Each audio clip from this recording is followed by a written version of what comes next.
ये साल एनडीटीवी के लिए बेहद खास है। इस साल 25 नवंबर को एनडीटीवी के 25 साल पूरे हो गए। इस मौके पर एनडीटीवी सॉल्यूशंस का एक ग्लोबल सम्मेलन नाम का समिट कर रहा है। दिल्ली के ताज होटल में 6 सत्रों में ये कार्यक्रम चल रहा है। A large number of Indians are doing research about political parties, about politicians, about local issues, and they're becoming aware. A small minority of them are actually voicing their opinion. That's actually not what's really going on. What's happening is, they're doing extensive amounts of research about what political parties stand for, about what specific politicians and candidates stand for, and also trying to understand how much progress is being made. And by doing that research, they're becoming more informed, they're making decisions, and a very small majority of them are being vocal. So I think there's a lot of media attention, and I think political parties and organizations are being, are focusing on all the chatter, if I might call it. Actually, that's not the point. The point is hundreds of millions of Indians are making decisions based on information that they're getting. And I think the other thing that we found, we published this research a couple of months ago, actually, Vikram, together with you. A large number of them are undecided, and the reason they're undecided is because they have yet not got the kind of information, or they don't like what they're hearing, right? And I think this is no longer niche. It's not about a 10, 20, 30, 40 million people on the internet, on social networks. It's about 200 million plus 3 to 4 million added every month who are now engaged deeply in understanding what these parties stand for, political parties stand for. So I think it's pretty profound. And they may make their voting decisions based on what they find on the... Well, I think we've already seen that, actually. Our view is, it's amazing. We've been tracking internet behavior over the last 6 to 8 weeks. It is amazing what is happening. First question.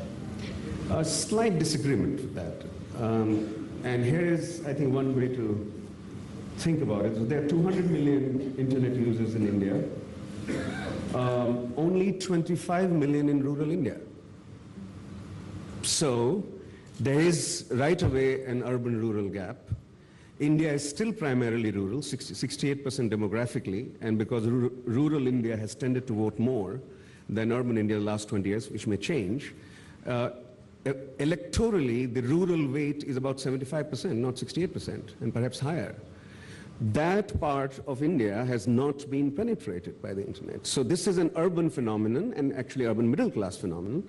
If the estimated size of Indian middle class is 300, 200 to 225 are using the internet at this point, so about 70% of that. So no, we are not reaching the urban poor, and we are not reaching the countryside yet through the internet. It may change in 5 years and 10 years. Rajiv, could I get a reaction from that? I mean, certainly if you were talking about the internet being based on PCs and laptops and desktops, that would almost certainly be the case in the foreseeable future.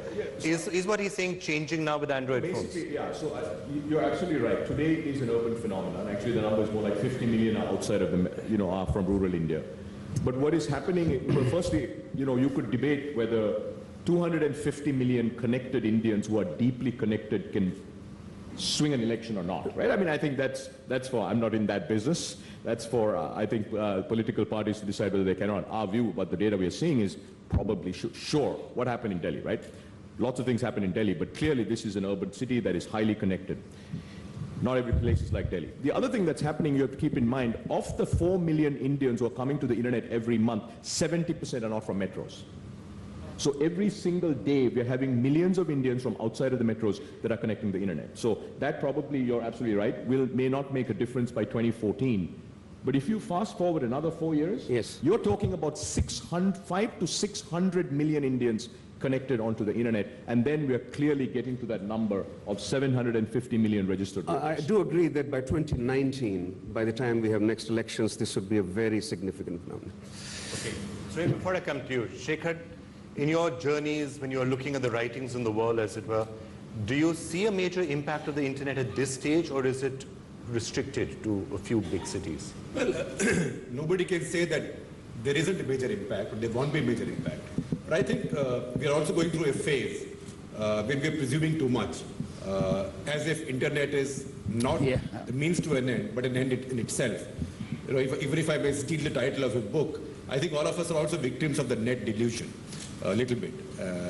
And if you studied a bit more, then you hear other terms like cyber utopianism. In 2010, the Nobel Committee did not raise an eyebrow when Wired magazine named Internet as a nominee for Nobel Prize. And what inspired that? What inspired that was the euphoria from Iran. And somehow, because Iranians are tweeting their anger against the regime was going to be upturned, and soon Iran was going to have a revolution. Nothing of the sort happened. It's taken 4 years for Iran to get some reform and change, and it's happened the old-fashioned democratic way, where coalitions have been built, where people have been persuaded, where arguments have been made in public. So sometimes, because we live in this echo chamber, in fact, in terms of the media, I worry a little bit about the impact it's having on us. It's making us much more conscious, for example, of our internet audiences, of our Twitter audiences. And I find more and more of us sometimes get worried about what response will I get on Twitter. In fact, I sometimes say, I'm probably not the best person to speak about this, because I'm not on Twitter, I'm not on Facebook, I'm betraying the fact that I'm not so digitally savvy, which is very bad, which is a black mark on your CV these days. But the fact is that any time my ego gets a little bloated with praise, all I have to do is to go to Twitter, and I figure out in 5 minutes what a low life I am, right? So it's useful because, as Omar said, a lot of people who could not get to you directly now get you directly, and they don't have to wait to make a phone call to you or send you an email. So it is an instrument of democracy. It's also an instrument of trouble. I'll give you one example, which is very current.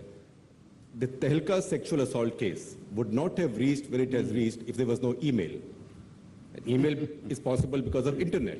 Yet, it's only because of internet that so many scoundrels in this country and in other countries also have dared to try and out the